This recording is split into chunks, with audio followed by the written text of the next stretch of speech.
온갖 음해에 시달렸습니다. 여러분 이거 다 거짓말인 걸 아시죠? 허풍입니다, 허풍. 누가 나에게 거울을 던질 수 있습니다.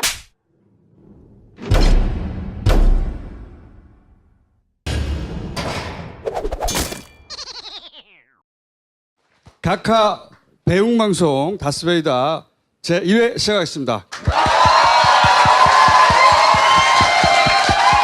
저희가 6년 6개월 전에 각하 헌정방송을 시작했었어요. 이제 시작했으면 끝을 봐야 되기 때문에 아이고. 그때는 헌정이고 이제는 보내드리는 방송. 수미 쌍관 방송. 각하가 가실 때까지만 하는 단기 방송이에요. 이 방송은 각하가 가시면 바로 끝납니다. 바로 끝나는 방송이고 다스베이다. 다스를 보이게 하다. 자, 이제는 하나도 안 수줍어하는 다 안 늙어가는 조진우.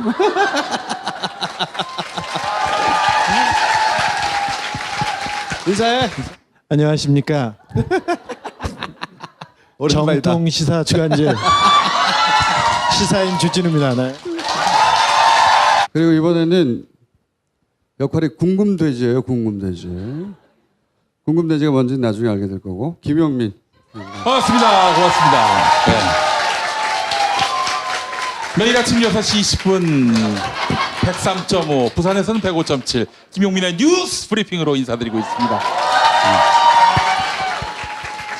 예전 추억을 되새기는 의미에서 각하 축하 메시지를 용민이가 편집을 했어요. 일단 이거 옛날에 하던 방식이죠. 이거 하나 들어보고 예. 안녕하십니까. 여러분의 명박이가 졸라 걱정이 많습니다. 다스라는 회사의 실제 주인은 난데 많은 사람들이 모르고 있습니다. 솔직히 말씀을 드리면 다스라는 회사는 이상은 회장님과 김재정 사장 두 분의 소유가 아니기 때문에 자기 회사가 아니고 그런 애정을 가질 수 있겠느냐 의문을 제기하기도 했습니다. 국민 여러분, 명박이가 다스라는 회사를 가지면 그 사람들 이름을 가지 왜 저 이름을 가집니까? 그렇게 저는 어리석지는 않습니다. 저는 무소유가 좋아서 무소유를 몸소 묵묵히 실천하고 있습니다. 검찰이 완벽한 기록이 있기 때문에 이것이 확실히 나와 있습니다. 다스라는 회사를 명박이가 소유하고 있다는 것을 하늘이 두 쪽 나도 검찰이 즉각 다 공개하기를 강력히 요구합니다. 졸라 감사합니다. 굉장히 추억 돋지 않습니까? 네. 김용민 천재? 부인이 오셨나? 아유, 제 부인은 아직도 인정 안 해요. 네. 저를. 네. 그래서 내가 이혼하라고 그랬잖아. 이혼하라고 얘기하고 그 뒤로 하나 더 낳았습니다. 예. 자, 참. 참고로 이 다스베이다는 파티에서 서비스를 하기로 했어요. 파티. 예. 앞으로 여러 방송 실험을 저희가 하기로 했는데 그에 적합한 서비스를 제공하기로 해서 파티. 어디서 방송을 보느냐? 예. 그건 알아서들 찾아보세요. 자, 몇 가지 설명을 드리겠는데 앞으로 이제 어떻게 우리가 이 방송을 좀 다르게 할 거냐면 각하 맞춤형 포맷으로 우리가 각하 사건들이 워낙 복잡하잖아요. 이 박근혜와 결정적 차이인데 굉장히 복잡합니다, 사건이. 그리고 과정이 아주 꼼꼼하고 그 과정 전체가 합법의 탈을 쓰고 있어요. 오늘 첫 번째는 몸풀기로 주진우가 이제 추적 중인 각하 비자금 이야기로 시작하겠습니다. 그리고 한 번도 공개되지 않은 다스 내부 고발자들의 목소리 육성으로 공개를 할 것이고 주진우가 각하 비자금을 추적한 건 진짜 오래됐어요. 예. 굉장히 사랑하기 때문에 기억하시는지 모르겠는데 2012년에 저랑 주진우가 경찰 소환된 적이 있어요. 소환을 많이 됐지 참. 예. 근데 처음 소환될 때 그때 그 직전 싱가포르 가고 뭐 그런 적도 있거든요. 그럴 때마다 다 사실은 비자금 찾아 다녔는데 지금은 진도가 엄청 나갔어요. 미국에 있는 각하 비자금의 계좌를 일부 찾았어요. 계좌를 구체적으로. 자, 설명 좀 해줘. 이쪽을 보시면 됩니다. 이쪽. 예.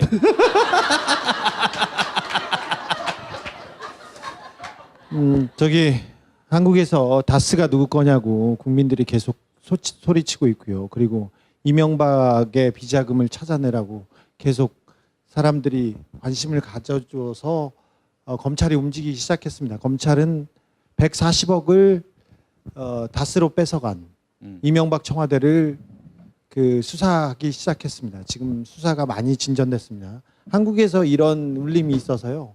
미국에서도 수사기관이 공식적으로 이명박 계좌에 대한 수사에 나섰습니다. 이명박 대통령이 워낙 많은 돈을 전 세계적으로 이렇게 굴리고 있다는 그 첩보가 그 전에도 있었어요. 미국 정부기관에서는 이명박은 해달라는 거는 다 해줬대요. 미국이 원하는 거는. 그래서 건드릴 수 없는 부분이었는데 최근에 한국에서 수사기관이 움직이는 걸 보고 관계기관들 그러니까 법무부, 국세청, FBI 이런 데가 다 모여서 수사를 하기 시작했습니다. 수사를 하다가 이명박 그리고 다스와 관련된 계좌들을 이렇게 훑기 시작했는데 그러면서 몇 가지 주목할 만한 점이 있었습니다. 첫 번째는 다스 엘라바마라는 미국의 다스 현지 공장이 있는 데서 수상한 돈 거래가 있었습니다. 그거는 그 수사 관계자들은 그 돈은 이시영한테 돈을 그리고 그 공장을 물려주기 위한 승계 작업으로 지금 생각하고 있습니다. 일단 주진우는 무슨 말을 하는지 잘 못 이 알아듣겠어요. 얘기 나올 줄 알았어요. 이 얘기가 나올 줄 알았어요. 이게 중요한 얘기라는 건 알겠는데 예. 자, 다시 얘기해봐. 자, 미 수사기관에서 그 알라바마에서 이시영과 관련된 수상한 돈 거래를 찾았습니다. 다스 공장이 거기 있어요. 네. 네. 일단 그걸 설명하고. 네. 그런데 한국에서 다스가 지금 이시영한테 마구 넘어가고 있는 그 과정인데 미국 공장에서도 그런 일이 있었고 그리고 또 하나의 거래는 싱가포르에서 거액의 돈이 중국과 베트남 등지로 넘어간 돈 거래를 파악했습니다. 그 거래도 이시영, 다스와 관계된 것으로 주목하고 있습니다. 그 싱가포르이 조셉 해피처 맞습니까? 조세 피처는 아닌데 실명이 아니라 차명 계좌가 합법적으로 인정되는 나라예요. 그리고 네. 세금을 회피할 때 많이 싱가포르를 거쳐갑니다. 왜냐하면 다른 사람 명의를 내세우는 게 합법적으로 가능하기 때문에. 노민이라고. 네. 그래서 이제 스위스은행에 대한 그 압박이 있을 때 스위스은행들이 싱가포르로 많이 옮겼어요. 맞죠. 저희가 그 싱가포르에 여러 번 갔었고요. 거기에는 이상득 씨의 아들 이지영. 그분이 네, 굉장히 근거지였죠 거기가. 네, 중요한 분이 글로 가 그 있습니다. 이명박이란 이름으로 제가 계좌 개설해도 됩니까? 아니요, 네가 야, 너 명함 꺼내봐 명함. 자유한국당 괜찮아. 예. 그러니까 혹시나 그 돈이 나한테 올까 기대하면서. 예. 그래서 싱가포르에 수상한 차명 계좌를 발견했습니다. 이것도 이명박 대통령과 관계 있는 걸로 알고요. 그리고 지금 계좌는 핀센이라고 미국에서 돈 세탁이나 불법적인 돈 거래를 감시하는 국가 기관입니다. 여기 보니까 홍석현이란 이름도 보이고 네. 여기에 이게 안 이태원도 보이네. 보이네. 홍석현 회장은 홍석현. 여러분들이 잘 아시는 중앙일보의 전 회장이고요. JTBC를 만드신 생년월일이 일치하고요. 주소와 전화번호가 다 일치합니다. 그리고 그다음에 여권 번호도 일치하고요. 네, 계좌번호가 2개 있습니다. 근데 이 계좌가 홍석현이라는 사람이 이명박의 비자금과 관련이 있다면서 조사를 하다가 나온 계좌입니다. 이명박 대통령이 알라바마에서 뭔가 수상한 돈의 흐름을 보인다 하고 미국의 이제 당국이 발견을 한 거예요. 그래서 추적을 했을 거 아닙니까? 우리가 추적하는 거하고 상관없이 추적을 했는데 추적하다 보니까 우리가 익숙한 이런 이름이 나온 거예요. 중간에 돈이 세탁되고 움직이는 중간에 이 양반이 딱 등장을 한 거예요. 그런데 이제 주진이도 찾고 있었을 거 아니에요. 찾다가 만난 거예요. 그래서 사법당국으로부터 첩보를 입수해서 이 문서를 확보하게 되는데 그 명백하게 우리가 잘 아는 홍석현 회장 이름이 나온 겁니다. 네. 어떻게 된 걸까 이게? 저 어떻게 된지 설명해주고 네가 감옥에 가. 아니 1회부터 갈 수는 없고 네. 조금만 얘기하자면 이 계좌는 이명박 대통령과 관계 있는 계좌인데 직접 이명박 대통령의 비자금이 여기에 있지는 않습니다. 두 번째 장은 홍석현 회장의 부인입니다. 신상 명세와 내용도 다 맞습니다. 그리고 근데 외국에서는 결혼을 하면 남편 성을 따르니까 홍을 앞에다 대렸고 뒷부분은 부인의 이름이 맞습니다. 네. 누구야? 홍라이로 생각했네. 네. 부인을. 자, 돼지 새끼.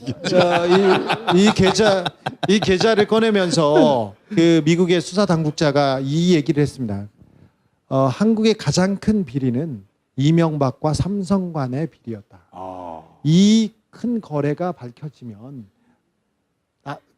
우리나라의 구조가 흔들릴 거여서 잘 되지 않을 것이다. 하지만 한국의 가장 큰 비리는 삼성과 이명박과의 딜이라고 본다. 이렇게 얘기했습니다. 그건 우리 얘기가 아니라 그 수사 당국 이 조사를 하는 미국의 네, 수사 기관에서 나온 영어로? 사람이 한 얘기예요. 영어로. 네.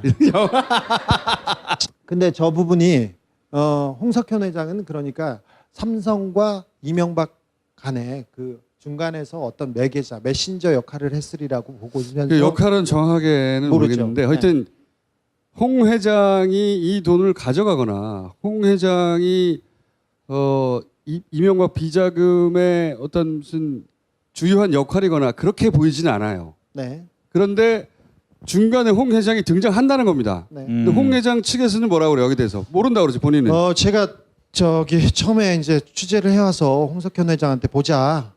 네 돈을 찾았다 이러면서 보자고 했는데 홍 회장한테 직접 뭐 비서한테 했죠. 비서. 비서는 공식적으로는 우리는 해외에 계좌가 없다. 그래서 말씀해 주실 수 없다. 그래서 제가 찾았는데요. 제가 봤는데요. 그랬죠. 그랬더니 밝힐 수 없다. 이명박 대통령과의 거래가 있는 것으로 아는데 그거에 대해서도 그건 모른다. 이렇게 얘기를 했는데 기사가 안 나갈 줄 알았나 봐요.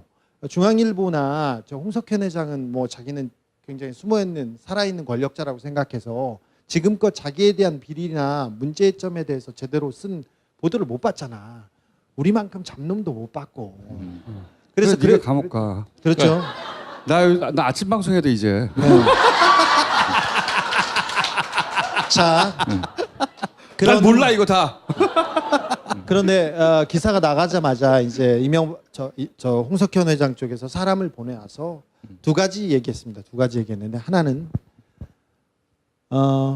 홍석현 회장은 다스와 전혀 관련이 없다면서 10분 정도 설명하셨어요. 길게. 그러니까 해외 계좌가 있다는 건 인정했습니까? 아니요. 다스에 대해서 다스와 전혀 관련이 없다고 얘기해서 저도 끝에 이렇게 저도 그렇게 생각합니다. 이명박과 관련이 있습니다. 이렇게. 홍석현은 다스와 관련이 없다고 생각합니다. 이명박과 관련이 있습니다. 그래서 1번은 정리가 됐습니다. 그래서 나는 그런 얘기 들은 적이 없고. 설명을 해줘야지. 난 아침 방송 나가야 돼 이제. 두 번째로는 그 해외에 있었던 계좌에 대해서는 인정했습니다. 계좌의 존재를 인정했다. 계좌의 존재 왜냐하면 우리가 계좌 번호를 가지고 있거든요. 네. 계좌 번호를 이제 가지고 있어요. 예전에는 추정합니다.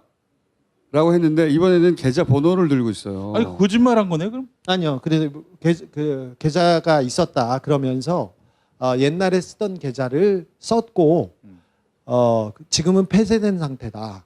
그리고 이 계좌 말고 다른 해외 계좌는 전혀 없다. 자기가 모든 것을 걸고 얘기할 수 있다. 이렇게 얘기해서 제가 한마디 했습니다. 또 있습니다. 조금 여기서 더 나가면 진짜 위험해. 나는 몰라. 나는 아침 방송 열심히 할 거야 이제. 네. 그 뒤에 자, 여기까지만 할게요 일단. 네, 여기까지. 왜냐하면 사실 이거 굉장히 거대한 권력 양쪽을 다 건드린 이야기거든요. 저희도 홍 회장의 과거 계좌든 휴면 계좌든 혹은 이제 문을 닫은 계좌든 그걸 중간에 찾을 줄은 몰랐어요. 나왔는데 어떻게 해, 씨발. 나와서 주진우가 나왔다 그러길래 난 모른다 그랬지. 걔가 나왔어요. 각하의 돈을 막 찾아가다 보니 중간에 나왔다고 하나가. 그리고 그게 설마 아닐 거라고 생각했는데 맞아 다 신상 정보가. 그리고 구체적 계좌가 있어 번호가 있는 걸 어떻게 없다 그래. 파묻을 수도 없고 할 수 없지 뭐 까자. 이 계좌가 끝이 아니라 중간 계좌인 것 같고요. 이게 홍 회장이 이용하라고 준 건지 홍 회장도 모르는 사이 삼성이 이명박과의 딜에서 이 계좌를 이용한 건지 홍 회장이 주도적으로 참여한 건지 그건 몰라요. 우리가 아는 사실은 나왔다는 거예요. 네. 나왔고 이게 끝이 아니다. 앞으로 더 찾아가고 갈 것이 많다. 네. 여기 갈 곳이. 법률적인 문제가 있어서 이 지금 보이는 그 이 서류는 제가 그 핀센 자료를 보고 지금 재구성한 겁니다. 근데 더 정확한 내용이 있고요. 요거 말고 많습니다. 요거 말고 많습니다. 근데 지금 내가 좀 이해가 안 되는 건 뭐냐면은 네.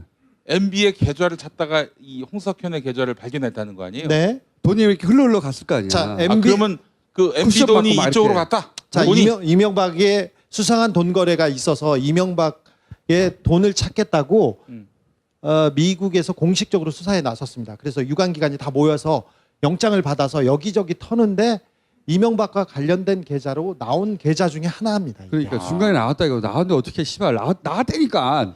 그래서 여러 계좌가 있는데 제가 그 수사 관계자하고 수사 당국한테 조르고 고문해가지고 하나 뺏어온 겁니다. 그러면 홍석현 말고 또 유명인도 있습니까? 너 네. 좀 기다려봐. 아이, 1회잖아. 야, 네, 이래. 각하보다 먼저 잡혀갈 수는 없잖아. 야 그리고 너도 아침 방송하지 않냐? 나는 물어봤을 뿐입니다. 요건 여기까지 하고요. 앞으로 이제 점점 더 많은 정보를 유명인이 있다는 얘기군요, 한마디로. 알려드릴 생각이고, 자 두 번째는 아니 앞으로 나올 거예요. 두 번째는 왜 다스의 내부자들의 이야기가 듣고 싶잖아요. JTBC에서 잠깐 짧게 나온 이야기가 있었죠. 근데 이제 사실은 이미 여러 명의 증인들을 다 확보한 다음에 그 뉴스공장에서 석 달 전부터 다스 이야기를 했을 때 이미 다 확보된 상태였어요. 네. 이미 진작에 이제 언제 공개하느냐만 남아있던 상태인데 이제 차례로 공개할 텐데 오늘 이제 그 중에 한 분, 이분이 증인 몇 번이지? 증인 3. 증인 3. 지금 5번까지 대기 중입니다. 공개하고 싶진 않았어요. 이분이 그 이명박 대통령하고 친인척이고 아직도 그 주변- 친인척이에요? 네. 오. 친척이고 그래서 저희들이 공개를 하면 생활이나 뭐 조금 곤란한 점이 많을 것 같아서 선배님 이렇게 묻어주고 계속 밀어주고 싶었는데 이분이 어디에 잠깐 공개됐어요. 그래서 이 부분만 일단 시작하겠습니다. 네. 그 내부자였던 분으로부터 몇 마디 네. 저희가 중요한 이야기 네. 녹취해 놓은 것 중에 오늘 첫 번째로 몇 가지 들려드리겠습니다. 그럼 BBK 재판을 지켜보셨잖아요. BBK 재판을 MB가 직접 신경 썼습니까? 신경을 썼었죠. 그 다스와 이명박 관련이 없다. 예. 공증을 제가 받아가지고 MB 사인을 제가 한번 받으러 간 적이 있어요. 네. 그때 MB가 하는 말이 그거였어요. 이거 사인하면 돈 받을 수 있는 거야? 이렇게 얘기를 했거든요. 예. 근데 그렇다고 보면 이제 MB가 관련이 있다고 볼 수 있는 거죠. 2001년에 입사해서 2008년까지 계셨는데 이분은 다스의 격리팀장을 지내셨고요. 그리고 미국 다스에서도 격리팀장으로 있었어요. 중요할 때는 그러니까 BBK가 김경준하고 문제가 생겨서 미국에서 소송을 할 때 소송을 직접 앞뒤에서 다 처리했던 당사자입니다. 네. 뭐 이것만 알면 되겠네. MB가 네. 뭐 이것만 사인하면 뭐 돈이 들어오는가 이렇게 물어봤다는 거 아니에요? 자, 돈이라면 다스로부터 못 받은 140억. 140억. 그 140억이 자기 돈이었다는 거지. MB가 사인을 했다는 것은. 그럼 다스는 MB 거네요. 좀 더 들어볼게 하나 더. 그 매년 연례 보고서나 장부 그리고 중요한 그 서류를 만들어서 이명박한테 다스가 보고하고 결제를 맡고 그 사실은 아시죠? 그렇죠. 그런 그 뭐 재무적인 거나 보고서를 김성우 사장을 통해서 아마 보고가 들어간 걸로 다 알고 있어요. 어떤 형식으로 만들었어요? 업체별 1월 달부터 12월까지 매출 현황, 그리고 뭐 직원 현황, 매출 같은 경우에는 수출, 내수 이렇게 나눠가지고 또 월별로 또 작성을 했고요. 그 이명박 대통령 인수위 시절에 뵌 적 있다고 말씀하셨죠? 특검 수사가 이제 마무리될 즈음에 네. 이상은 씨 큰아들인 이동형 씨가 한번 MB를 찾아가자고 연락이 왔어요. 네. 얘기는 주로 이제 이동형 씨가 했고 다수 상황을 다스의 최대 주주였던 김재정 씨 다스에서 본 적 있으십니까? 김재정 씨 다수에서 본 적 없습니다. 이상은 씨 본 적 있습니까? 예, 회장님은 뭐 자주 뵀습니다. 회사에서 뭐 하고 계십니까? 이상은 씨가 그 회사 경영하고 운영하고 다 하십니까? 아니요, 그 회장님은 나오셨지만은 경영에나 다른 거에 별 신경을 안 쓰셨던 것 같아요. 이명박이 경주에 와서 힐튼 호텔, 현대 호텔에 와가지고 다스에 대한 전반적인 내용을 보고받는다는 내용은 들으신 적 있으십니까? 뭐 한 번씩 경주에 오셨다는 얘기는 들은 것 같아요. 네. 이제 오시면은 뭐 회사 중역들이나 가가지고 뭐 이렇게 인사하고 식사하고 했다는 얘기는 들었어요. 자, 그러면서 당연히 뭐 보고나 이런 게 자연스럽게 나오겠죠. 네. 다스 직원들은 다스가 누구 거라고 생각합니까? 다스 직원들은 다스를 MB 거라고 100% 확인하고 있어요. 경주 시민들은 다스 주변에 있는 사람들은 다스가 누구 거라고 합니까? 아유, 그야 뭐 실소유자는 MB라고 다 그러죠. 선배님은 어떻게 생각하세요? 저는 MB라고 100% 확신하고 있어요. 이게 다스에 근무하던 사람들의 얘기예요. 격리 담당. 사실 경리가 예. 그 사장, 그 회사의 CEO가 두 가지로 이제 사실은 회사를 장악하거든요. 인사와 재정인데 그 한 축인 재정. 이 재정에 있어서 실무 책임자가 다스가 MB 것이다. 다스가 MB 것이다라고 얘기했으면 이건 뭐 120% 믿어도 되는 게 아닌가. 저는 그렇게 생각하거든요. 그러니까 이분은 이제 4번인데 이제 점점 더 구체적이고 자세한 정황들에 대해서 정해지시는 분들이 있죠. 예.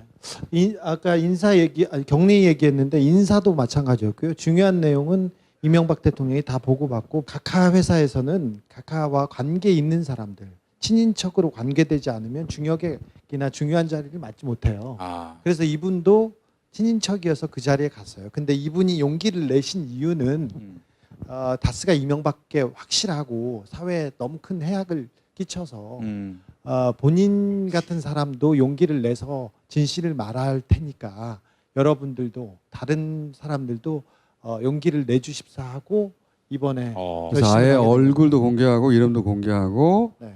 자기가 겪은 바 중에 일부를 오늘 저희가 들려드린 것이고 사실 뭐 좀 더 자세한 얘기도 많이 있어요. 자세한 얘기 되게 많아요. 그 집에 왔을 때 거실에 이렇게 땅바닥에 앉지 않습니까? 바닥에 앉으면 이명박 대통령은 겸상 안 하는 사람이잖아요. 네. 그리고 정면을 이렇게 응시하지 않아요. 보통 이렇게 만나면 옆으로 앉아요. 이렇게 가지고 끄덕끄덕 이렇게 해요.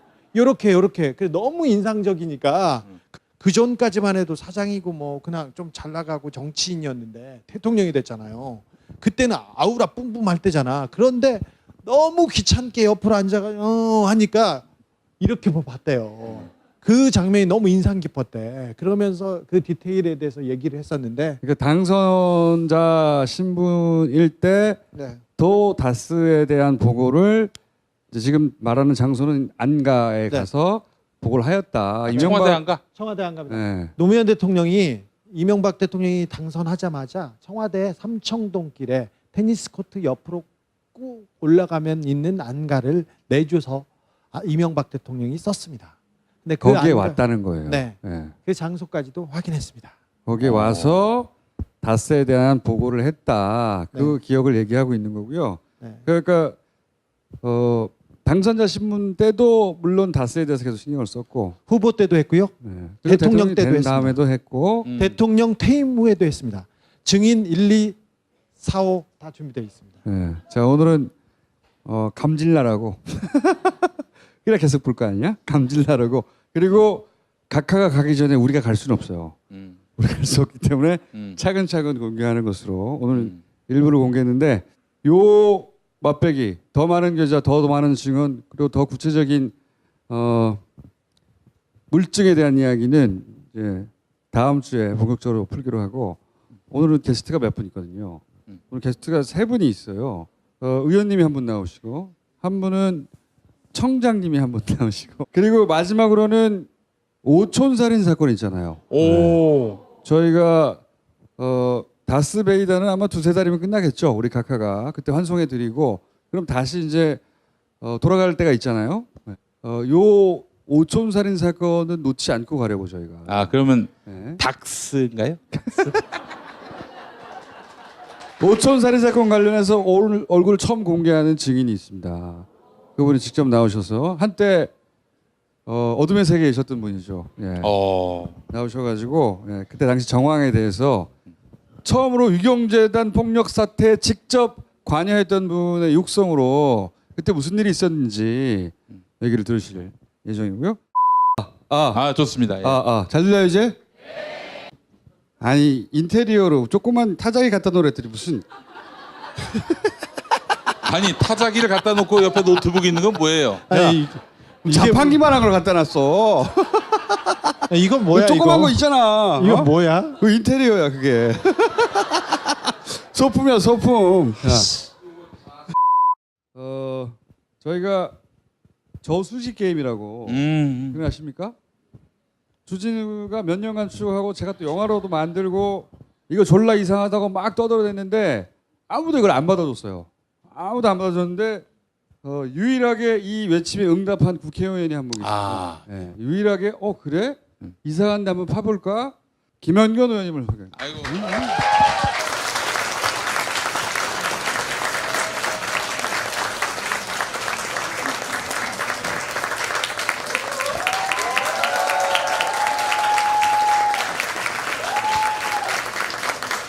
반갑습니다. 한우협 회장님이셨던가요? 의성한우협회 회장이죠. 의성한우. 정국이 아니고. 한우들 뭐 한우들의 권익 보호와 기본권 신장을 위해서. 아니 그러면 석희호에서 그래요? 난 그럼 한도, 얘네들 한도. 잡아가야 돼요. 잡아가야 돼 이 두 사람. 예. 한우 좋아하는 사람은 한우의 제가- 적이에요. 이런 분들을 정말 좋아합니다. 저는. 뭐야? 한우의 적이야. 눈도 예쁘고. 얼마나 맛있는 줄 알아? 자, 아마도 농협 돈이 사라졌다는 얘기에 이건 내가 나서야 된다 생각하시겠다고. 그러신 거였어요. 저는 사실 그죠? 왜 김현권 의원님이 이 농업 분야의 전문가가 이 문제에 그 금융 깊숙하게- 비리를 추적하고 있는 거야 권력형. 그러니까 그래서 혹시 저수지 때문인가 보다. 농촌에 저수지가 있잖아요. 예. 진짜 저수지인 줄 알고. 네, 저수지인 줄 알고. 예. 저수지 문제의 그 심각성을 인식하시고 이렇게 한 게 아닌가. 예. 야, 씨발. 저렴한 개그인데 웃기다. 자, 의원님이 왜 여기에 관심을 가졌는지 설명을 좀 해주십시오. 지금부터. 너무 과묵하세요. 여기 앉아서 하는 예, 겁니까? 예. 일단은 앉아서 하시고요. 예. 좀 이따가 흥분되시면 이제 이거 올리고 칠판으로 제가 서서 할게요. 서서. 처음부터 예. 흥분되시면은 PPT도 좀 하지만 칠판을 사용하게 됩니다. 테드 강연. 전 세계 최초로 범죄를 테드 강연으로 잡는 거예요. 박수 부탁드립니다.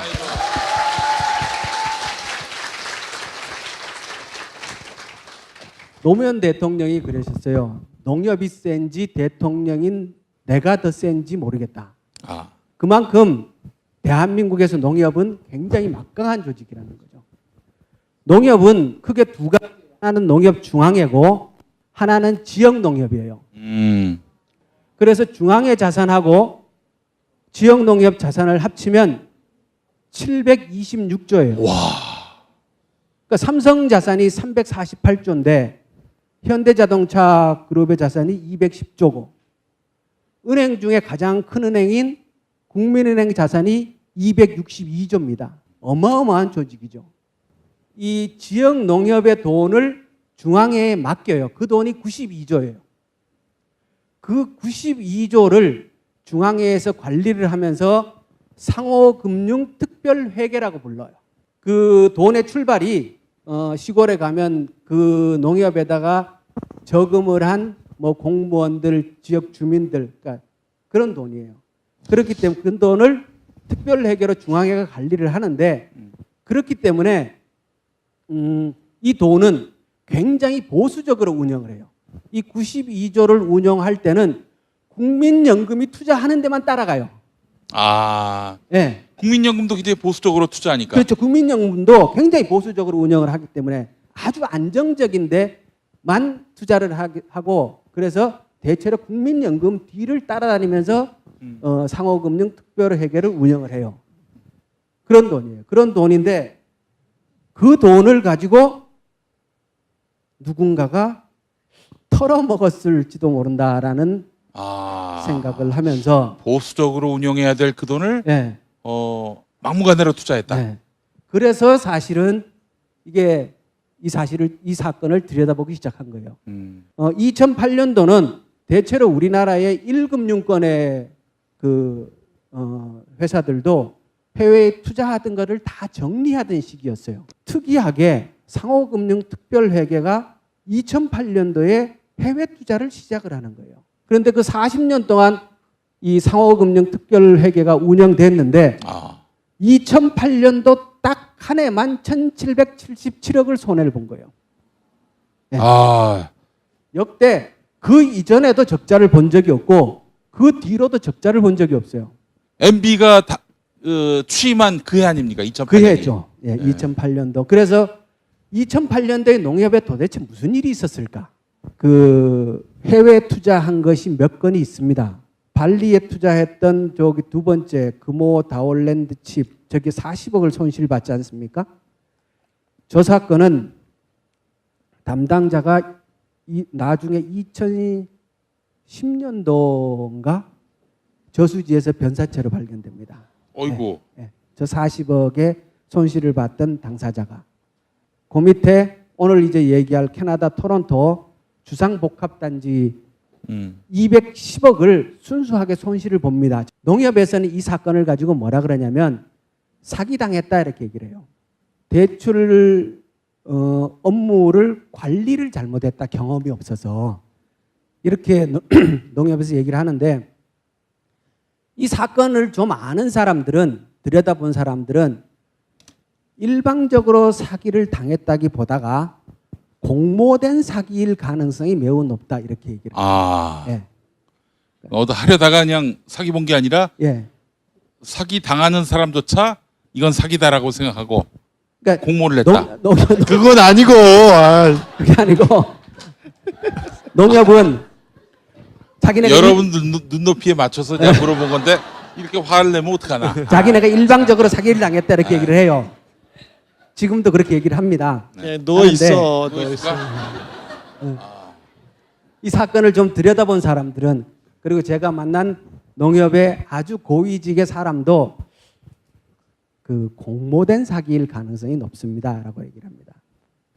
대출 심사가 제대로 안 됐다는 거예요. 수익 증권에 대한 담보 설정을 농협이 하지 못합니다. 토지 담보를 했다가 그냥 은근슬쩍 또 해지를 해요. 그리고 저 통장 잔금이란 건 뭐냐면 이게 대출을 하고 나면 나중에 원금과 이자를 돌려받기 위해서 서로 간에 통장을 합의해서 개설을 합니다. 그리고 그 통장은 농협이 관리를 하는데 나중에 보면 그것도 풀어줍니다. 그리고 또 중요한 건 뭐냐면 저렇게 이제 그 큰 대출을 할 때는 그러니까 돈을 빌리는 사람이 은행을 상대로 하잖아요. 상대로 하면 빌리는 사람은 변호사의 도움을 받을 필요가 사실 별로 없다는 거예요. 왜냐 그러면 은행이 속이지는 않으니까. 그런데 은행 입장에서는 거액을 빌려줘야 되는데 예. 사기꾼들이 세상에 셌잖아요. 많잖아요. 그렇죠. 그렇기 때문에 이 대출을 하는 과정에 은행 측의 법정 대리를 반드시 세웁니다. 사기를 안 당하려고. 예. 그런데 여기 보면은 농협 측의 법정 대리인이 존재하지 않아요. 오히려 돈을 빌려가는 사람의 법정 대리인과 상담하고 그 사람과 의논해서 일을 합니다. 아니, 농협에 법인 변호사들이 있지 않습니까? 있겠죠. 당연히 있죠. 근데 이 사건과는 이 완전히 사건에서는 농협 측의 법정 대리인은 등장하지 않습니다. 네. 그러니까 아주 특이한, 그러니까 굉장히 여러 군데의 그 안전장치가 한꺼번에 동시에 다 무력화된다는 거죠. 국내 법인은 그 대출 심사를 하기 하루 전에 법인이 설립됩니다. 2008년도 8월 27일 날 설립일이고 그 심사를 해갖고 의결하는 날짜가 8월 28일입니다. 네. 그러니까 하루 차이인 만든 지 거고. 하루 만에 네, 대출이 네. 됐다고요. 9월 9일 날 대출을 해줬어요. 네. 밑에 있는 회사는 캐나다 현지 법인 회사인데 총 그동안의 매출액이 23억에 불과한 그런 회사인데 그 현지 법인의 대표도 그렇고 국내 법인의 대표도 그렇고 이러한 그 개발 투자를 해본 일이 없는 사람들이에요. 청년 실업자들이었어요. 예, 예. 바지에서 바지. 네. 예. 영화를 보시면 나오잖아요. 바지라는 게 완전히. 대출은 그렇게 부실하게 했고 그 수익증권을에 대해서 권리를 그 현지 법인의 대표와 부인 이름으로 되도록 놔둡니다. 그걸 몰라요 나중에. 작정을 했구나 네. 완전히. 그러니까 그래서- 돈을 빌려줬잖아요. 네. 그러면 돈을 받을 사람이 농협이어야 되는데 돈을 빌려간 사람한테 그 돈을 받게 해줬다고요. 이해가세요? 그 캐나다에서 이렇게 보냈던 자료들인데 이거는 이제 직원이 사인해서 보낸 거고 이거는 그쪽의 법률 대리인이 사인해서 보낸 건데 나중에 이제 문제가 생겨서 캐나다 그 은행 측에 그 문의를 하니까 이 직원은 회사를 대표해서 사인을 해서 보낼 수 있는 입장이 아니다. 원래 그러한 위치에 있지도 않았다라고 답변하는 거예요. 그리고 이 밀란조그라는 사람은 그 다음 해에 퇴사하고 없어요. 찾을 수가 없어요. 은행이 돌려받기로 되어 있어야 되는데 돈을 빌려간 사람한테 그 돈을 주게 계약이 돼 있었단 말이죠. 이거 한두 말이 안 군데에 되죠. 예. 이런 사고가 터지는 게 아니죠. 막을 수 있는 여러 장치들이 다 해제되고 그리고 아까 말씀드렸듯이 나중에 이제 2010년도에 사고가 터진 줄 알고 이걸 부랴부랴 대책을 세우겠다고 조사를 하는데 근거로 쓸 수 있는 자료가 없는 거예요. 그 이유가 뭐냐 그러면 아까 말씀드렸듯이 농협 측의 법률 대리인 자체가 존재하지 않았던 거예요. 그래서 오고 간 서류가 진짜인지 가짜인지도 몰라요.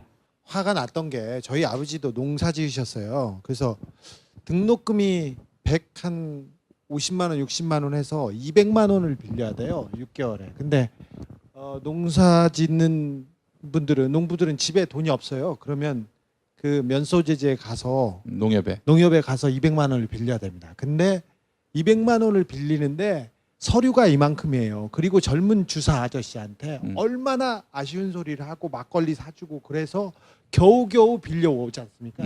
오면 6개월 있다 또 새 학기 오잖아요. 근데 돈을 200만 원을 안 갚으면 또 돈이 그 대출이 안 되는 거예요. 그러면 그걸 연장하려고 별별 서류를 우리 집에 돈이 얼마나 많고 금송아지가 있다는 걸 증명해야 돈을 줘요. 그리고 그게 연장이 되는데 담보를 그냥 버리고 그리고는 뭐 잃어버렸다, 네. 없어졌다. 애들이 늙어가지고 머리가 안 돌아가 이제. 얘들로 안 나와도 되겠어. 무슨 말이 진행이 안 돼. 자, 요약하면 틀렸어 이거. 요약이 안 돼. 한국 법인이 만든 지 하루 만에 210억을 대출해 줬는데 네. 요약하면 30대 돈을 돌려받기 위해서 필요한 모든 장치를 다 해제해주고 돈을 한 푼도 못 돌려받았다는 거예요. 네. 네, 돈을 요약하면 받으려고 하지 않았습니다. 그리고 그 이후에 뭐가 문제가 잘못됐지 않습니까? 그런데 서류는 아무것도 없다는 거예요. 네. 게다가 돈을 찾으려고 하면 못 찾게 해요.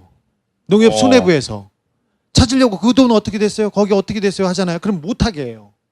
회사로 들어올 돈인데. 회사로 들어왔는데 이 사라진 돈에 대해서 얘기하는 것 자체가 금기예요. 농협에서.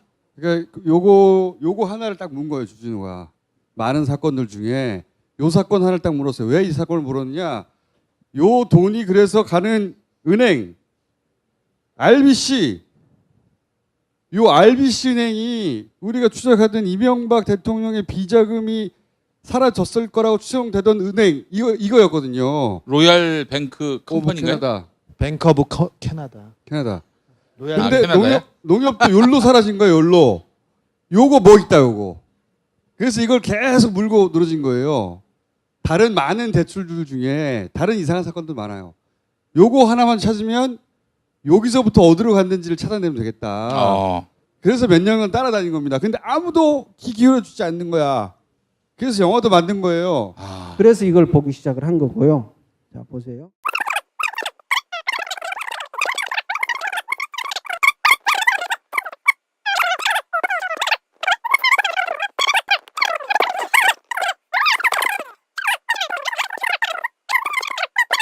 210억을 순수하게 손실을 봤다. 의원님이 처음으로 응답을 하셨는데 너무 길게 응답을 하시네. 의원님 혼자 1시간 쓰셨어요 벌써. 아직 아. 중간도 안 갔는데. 자, 이제 그다음에 그래서 다 날렸다. 다 날렸다. 다 반대로 날렸어요. 하셨어요. 끝난 다 거죠. 날렸어요. 뭐. 자, 그리고요. 그런 겁니다. 그래서 요거 아니야. 이게 이거는 오늘의 핵심. 이건 이게 다 오로지 끝난 게 아니에요. 그러니까 발표가 끝났다 이래서 쓴 거죠. 잠깐만 기다려봐. 다 끝난 게 아니에요. 이거 올려봐. 아니 지금 사람들이 얼굴이 썩으려고 그래. 다 끝난 게 아니야. 이제 칠판에서 이제 본격적으로 설명하시려고 그러고. 아니 이거 농협 수능 보는 것도 아니고 이게 뭐야? 농협 입사 시험도 그거 한번 보겠어. 바꿔봐 빨리. 그 중에 한 부분만 좀 자세히 설명해 주시고 했더니 모든 부분을 자세히 설명한 다음에 이거 가지고 설명하시려고 그런 거잖아요. 자, 제가 5분만 드릴 테니까 한번 해보세요. 뭐 하려고 그러셨는지. 시간제. 설명 다 했는데요.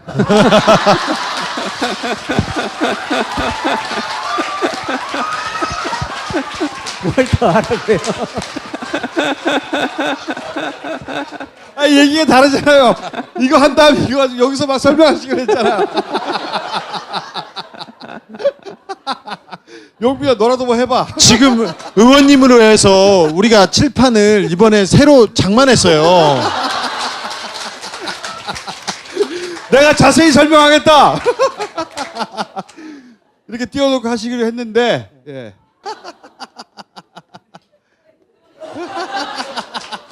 깔끔하게 끝났어요. 깔끔하게. 의원님 설명 다 하셨어요 이제? 네, 다 했어요.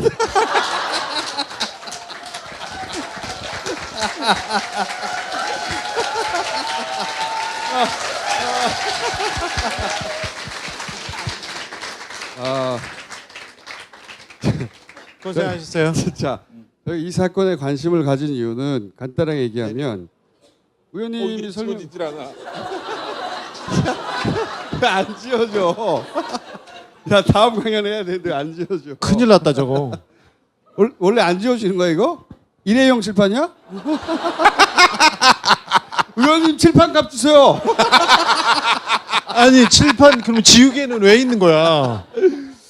이 사건은 그러니까 대출해주면 안 되는 사람한테 대출해주면 안 되는 돈을 회사가 만드는 지 하루 만에 210억을 빌려줘 놓고 받을 수 있는 장치들은 다 풀어주고 실제로 그 돈의 수혜자는 애초에 돈을 빌려간 사람한테 해준 다음에 서류는 다 가짜고 그 서류를 만들어준 사람 사라졌고 그런데 그런 돈이 다 흘러간 은행이 이명박 비저감이 흘러간 혹은 자원외교가 돈이 흘러간 은행하고 똑같더라. 아. 그러니까 이 돈을 추적하면 각하의 비자금이 나올 거라고 몇 년째 외치다가 아무도 안 들어서 영화도 만들고 그리고 나서 처음으로 국회의원이 여기 응답을 아주 길게 한 거예요. 긴 응답 받으셨어요. 네. 저의 기도는 다 쓰는 누구 겁니까를 묻고 있기도 하지만 이 돈을 찾아가면 더 엄청난 저수지가 나올 수 있다. 그래서 계속 찾아야 된다. 계속. 예. 서로 각하가 가시더라도 이건 계속 찾아야 된다. 음. 그런 의미로 이 사건은 굉장히 중요한 사건입니다. 네. 게다가 아직도 끝나지 않았어요. 설명해줘. 농협에서 그 돈을 대출해준 사람이 있을 거 아니에요. 네. 그 사람이 요즘 뭐 하냐. 이게 농협 건너편에 농협 본사 건너편에 바로 있는 땅입니다. 그러니까 길만 건너면 이 서대문 사거리예요. 지금 걸어가면 5분 거리인데 건너편에 적십자병원 앞에 있는 땅인데요. 저기 26,000평이고 6,000평인데 지금 터파기를 다 하고 지하 7층 27층짜리 건물을 짓고 있습니다. 이 건물을 짓는데 이 시공사는 효성이라는 MB 사돈 기업. 시행사는 누굽니까? 26,000평 안 돼 보이는데요? 26,000. 자, 의원님이 안 되신대잖아. 아닌 걸로 해. 야 26,000평이 조금 안 된답니다. 조금 안 된답니다. 근데 이 26,000 제곱미터 아니에요? 그렇다. 예, 예. 네. 그건 잘 모르겠어요. 자, 3.3배를 자. 특이한 거구나. 지나가자고요. 그런데 이 개발 사업을 하는 사람이 농협에서 대출을 해줬던 사람입니다. 주 안무개 찾아. 여기에 돈을 빌려준 데가 농협이에요. 농협이 돈을 빌려주고 다른 은행들이 돈을 더 내서 이 1조가 넘는 개발 사업을 그 주모 씨가 하고 있어요. 이거 무리를 일으켜서 사실은 소송 대상이 돼야 할 그 주모 씨가 네. 이런 혜택을 받고 있다. 네, 그렇습니다. 그리고 이 사건을 또 주목하는 이유 중에 하나는 뭐냐면 자꾸 일어서게 되네. 이런 어처구니 없는 대출이 어떻게 일어났을까? 그 대출을 승인하라고 한 사람이 있지 않았을까? 그렇죠? 이거 대출 안 됩니다 할 때 그 사람이 각하와 매우 가깝다는 거는 한둘 셋 넷 이 안쪽으로 들어온다는 얘기죠. 예. 3촌 4촌 할 때 네. 안쪽에 들어오는 사람이 대출을 하는 당일날 그 은행에 와서 이 관련 이야기를 하고 갔다. 이런 제보가 있었기 때문에 의심하는 게 하나 있고요. 더더욱 의심하는 거죠. 이상득 아들 아닌가?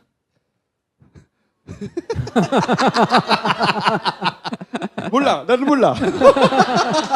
이상득 아들이면 어떡하지? 잡혀가나? 나는 몰라. 그럼 이상은 딸인가?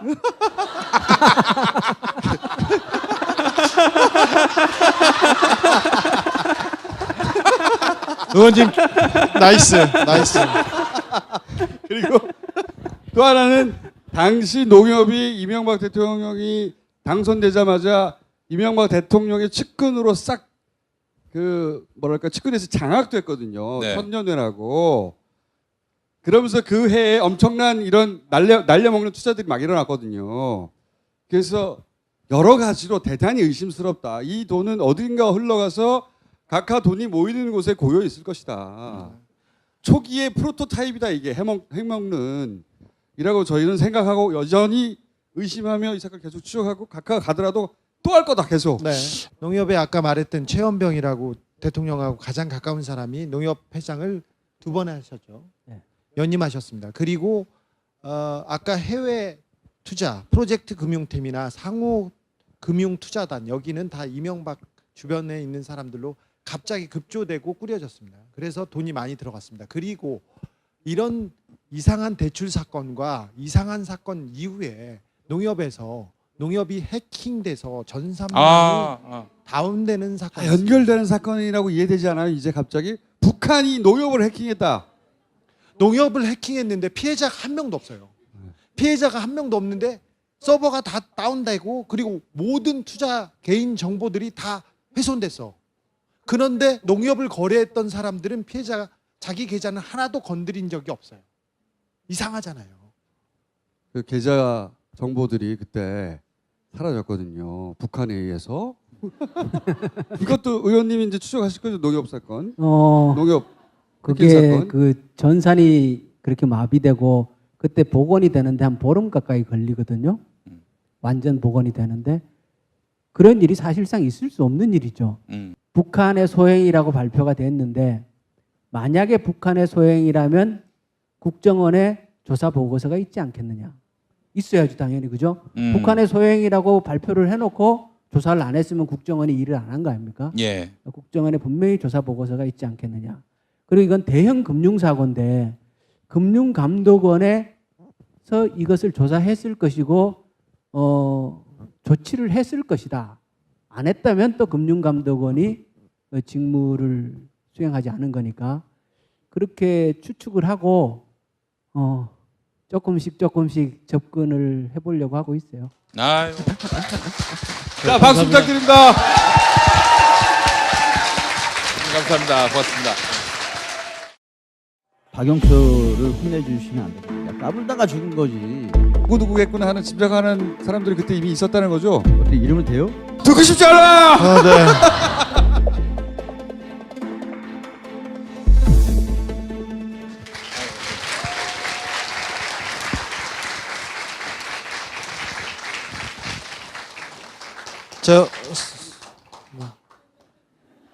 선배님 인사하세요. 네. 아살라무알레이쿰 와라흐마툴라히 와바라카투. 여러분에게 하나님의 평화와 자비 그리고 축복을 빕니다. 저는 한국인 무슬림 무함마드 알리 마성태라고 합니다. 반갑습니다. 예.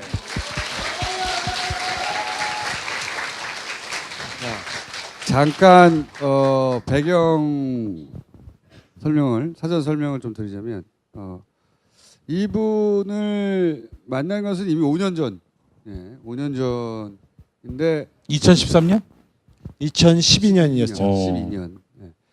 그때는 이제 공개적으로 얘기할 수가 없었고 대신 당시에 이런 말을 이분이 했었습니다. 앞으로 내가 술을 먹자고 해도 절대 나오지 말라. 왜냐하면 아마 그건 누군가 나한테 시켜서 유인하려고 전화하는 걸 테니까 나오지 말라고. 누구 보고? 가만히 있어봐 좀. 5천 살인 사건을 추적하는 사람에게 한 거예요. 주진우 기자하고. 그러니까 5천 살인 사건이 그렇게 무서운 사건이었던 거예요. 이분이 그러면 무슨 역할을 그때 했었기에 무엇을 알고 있길래 취재하는 사람에게 앞으로 내가 나오라고 하더라도 나오지 말라고, 그거는 당신을 해치려고 유인해서 부른 걸 거다, 이런 말을 남겼을까. 무슨 일인지 이해했어 지금? 이제? 네. 2012년 11월에 나는 꼼수다에서 저희가 오촌 살인 사건의 의혹에 대해서 얘기했습니다. 처음으로 얘기했죠. 기억나시죠? 네. 11월이었는데 제가 그때 9월, 8월부터 맹렬하게 취재하기 시작했습니다. 그리고 그쪽에서 살해 위협을 받았는데 그 안에 있던 분 중에 한 분인 마성태 선생님께서 저한테 연락을 해서 당신 그러다 죽는다. 조심해라. 꼭 휴대용 도끼나 사시미 칼을 가지고 다녀라. 쟤네들이 너를 노리고 있다. 이렇게 저한테 알려주신 분입니다. 그 당시에 마성태 선배님도 그 유경재단 안에 있는 폭력배들한테 쫓기고 있었습니다. 자, 이제 지금부터 그래서 배경은 이해하셨죠? 예. 그때 5년 전에 나는 꼼수다 방송을 하기 전에 그 내용이 취재 과정에서 하나씩 이제 우리가 추적해가는 과정에서 이분이 그중에 일부 중요한 정보를 주셨고, 왜 그런 정보를 줄 수 있었냐? 이 유경재단 사태에 본인이 깊숙이 개입했었던 과거가 있고, 이 5천 살인 사건 관련하여 아는 바가 있기 때문인 거거든요. 그 얘기를 처음으로 공개적으로 나와서 오늘 하시려고 나오신 거예요. 선배님 과거의 직업이 뭐였습니까? 이것저것 했었는데요. 그러니까 유경재단 들어가기 전에는 그 재개발 조합 안에 있는 문제, 분쟁이 있으면 그거 해결하고, 그 다음에 각 종교 재단이라든지 이런 것이 문제가 있으면 의뢰인 편을 들어서 비주류 편을 들어준다든지 아니면 뭐 주리 편을 들어준다든지, 예, 이렇게 하는 일이 업이었죠. 그러니까 굉장히 부드럽게 표현하시네요. 그러니까 어깨 역할을 하신 거죠, 어깨 역할을. 주먹. 어깨라고 하면 정말 어깨인 분들이 서운해 하시니까요. 예, 네. 그분들하고 뭐 많이 친하게도 지내고 같이 일하고. 자, 그래서 유경재단은 언제 가셨어요? 유경재단을 그러니까 제가 이제 금호동 쪽에 있는 어느 한 재개발 조합에 그 누구한테 의뢰를 받았는데 거기가 보니까 굉장히 어려운 일이에요. 그러니까 저는 어려운 일들을 많이 맡았어요. 왜냐하면 그래야지 좀 단가가 좀 높기 때문에. 그래서 말도 안 되는, 그러니까 이길 수가 도저히 없는 이제 그런 곳에 이제 제가 들어가서 이제 그 저한테 의뢰해 준 분들을 이길 수 있게끔 이제 해주는 역할을 했었는데, 그 얘기를 이제 유경재단 쪽에 계시는 분들이 들었나 봐요. 네. 금호동에 야무진에 있다. 네, 그러나 걔가 봐요. 네. 다 정리한다. 예, 그래서 이제 저한테 의뢰가 왔는데, 유경재단을 이제 들어가기 전에 그러니까 박지만 회장님 쪽하고 먼저 만나서 면담을 하고, 그 다음에 이제 과연 들어가서 승부를 걸 수 있는 건지 아닌지 제 나름대로 또 진단을 또 해봐야 될 거 아니에요. 예, 그런 일들을 먼저 했고요. 네. 그 다음에 사업성 평가라고 하죠. 전문용어를 너무 많이 하시는 것 같습니다. 예. 사업성 평가를 해보고 이것은 마진이 좀 남겠다 해가지고 왜냐하면 해결을 그 전까지는 아무도 못 하고 있었으니까요. 못 하고 있었으니까 처음엔 박지만 씨 쪽 그러니까 박근혜 박지만이 같은 편이었기 때문에 이 유경재단 그 예전에는 박근혜 대 박지만 플러스 박근영이었었는데 박지만 씨가 이쪽 편으로 온 거죠. 그건 이제 90년대 이야기고. 예, 예. 자, 제가 쉽게 좀 얘기를 해드리면 네. 예. 이제 그 박근영 씨 이사장 되기 전에 이제 굉장히 많은 싸움이 있었는데 이제 박근영 이사장 되고 나서 이제 싸움을 정리하면 첫 번째가 이제 한센인들 데리고 들어갔잖아요. 2007년에. 예, 돌아가신 박용철 씨가. 음. 그래서 이제 그 박근영 씨를 끄집어내고 이렇게 이제 정리를 했어요.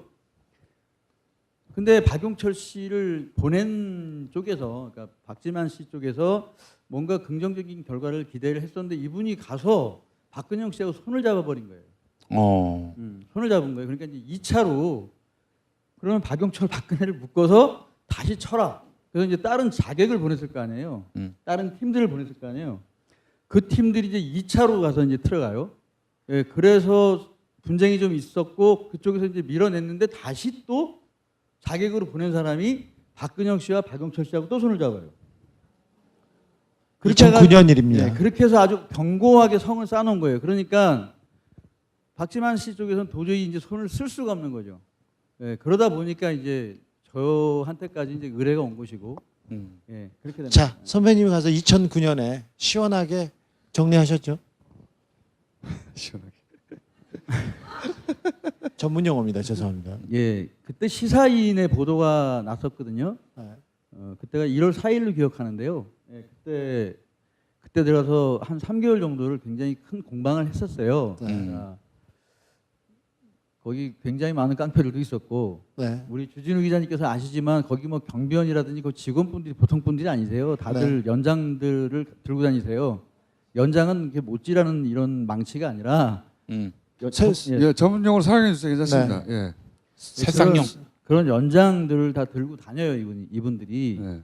구체적으로 연장이 어떤 건지 말씀해 주시면. 그러니까 뭐 톱, 뭐 낫, 쇠사슬, 뭐 쇠파이프는 기본이고 네, 뭐 우한마. 이렇게들 다 들고 다니세요. 그래서 누가 직원이고 도대체 누가 깡패인지를 도무지 구분할 수 없는 사람들 수백 명이 있다고 보시면 돼요. 그것을 이제 가서 이제 밀어내고 정리하고 조금 힘들었겠죠. 거기다가 이제 저에게 이제 떨어진 오단은 뭐였냐면 좀 가급적이면 조용히.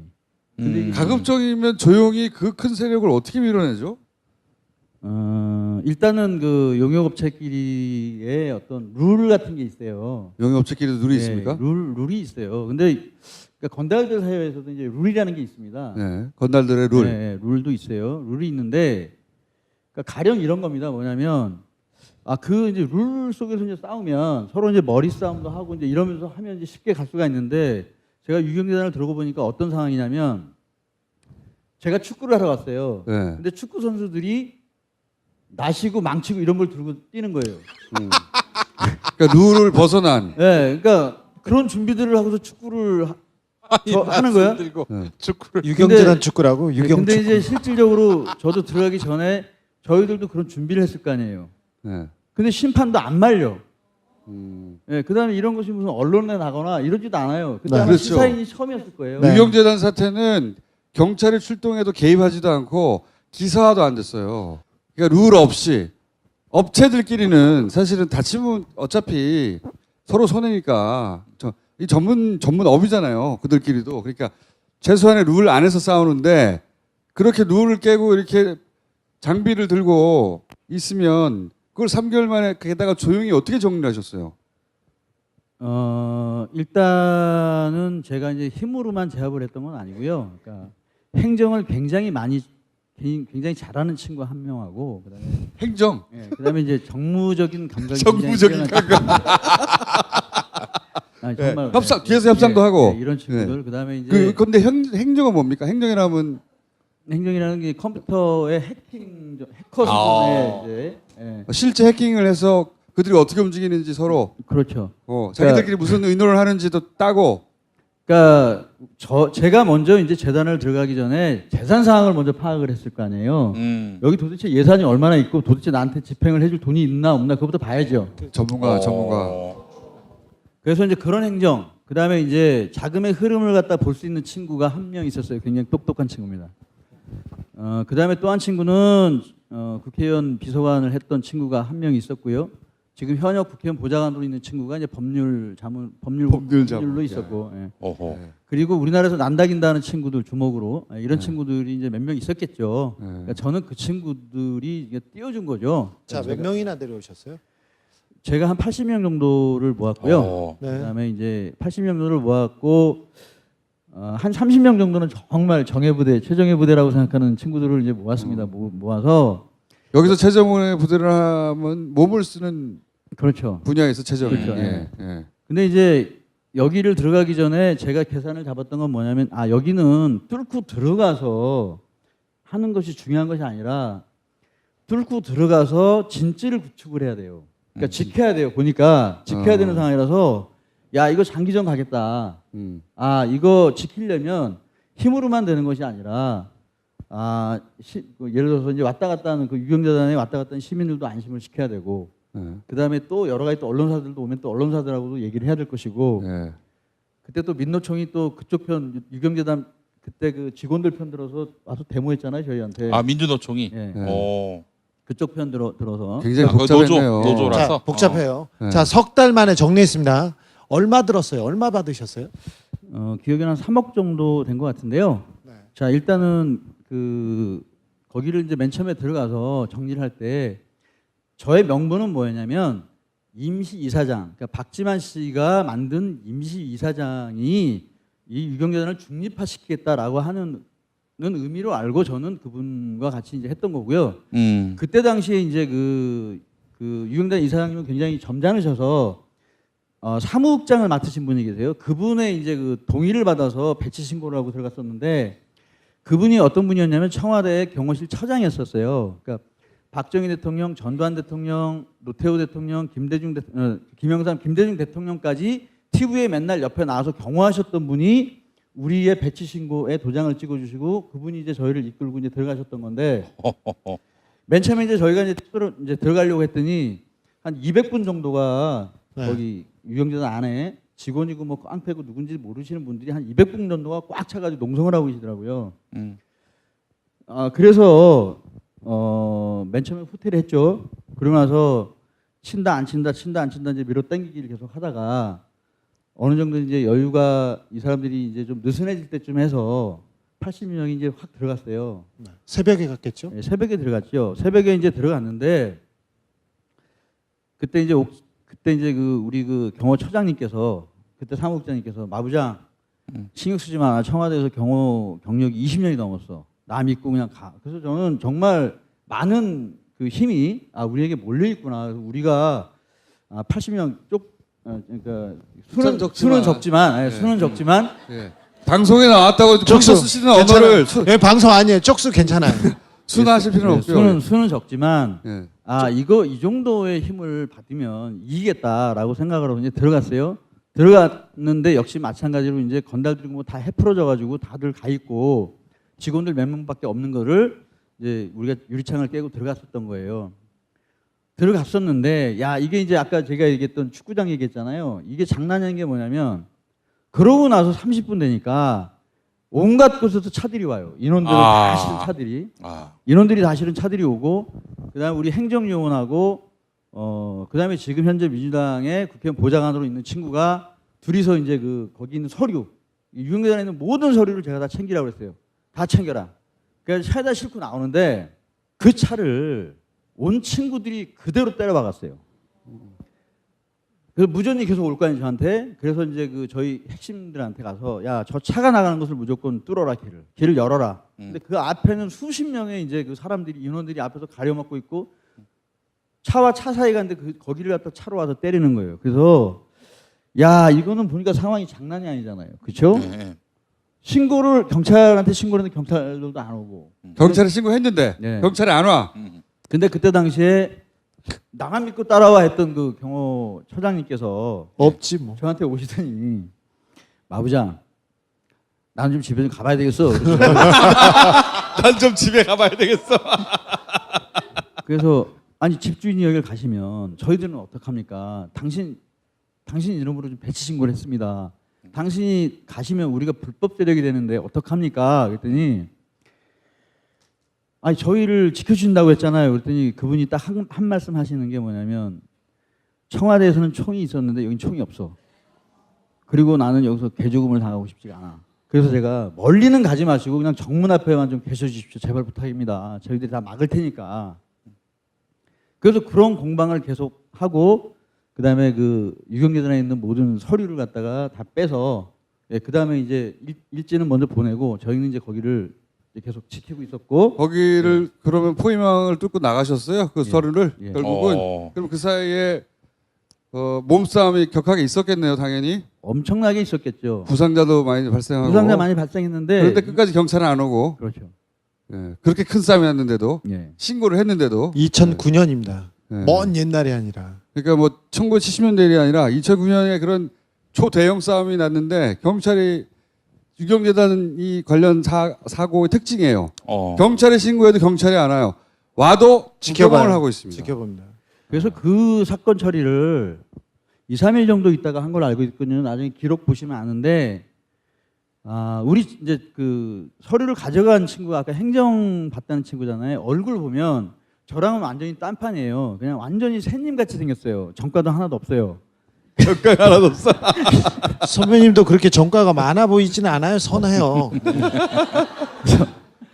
그래서 이제 그 형사한테 이제 가서 조사를 받았는데 역시 우리 이제 무혐의로 나오고 그 친구들도 그 정도 크게 일반 사회에서 만약에 그랬다고 치면 대형 사고죠. 대형 사고죠. 예. 위험이나. 예, 다리도 다치고 한 두세 명 정도가 그때 부상을 좀 입었는데 그냥 뭐 거의 유야무야하게 가서 그때 새망치로 머리 찍고 그러지 않았나요? 이제 그것이 이제 싸움의 이제 막바지. 그러니까 저희가 이제 들어가서 이제 지켰을 거 아니에요.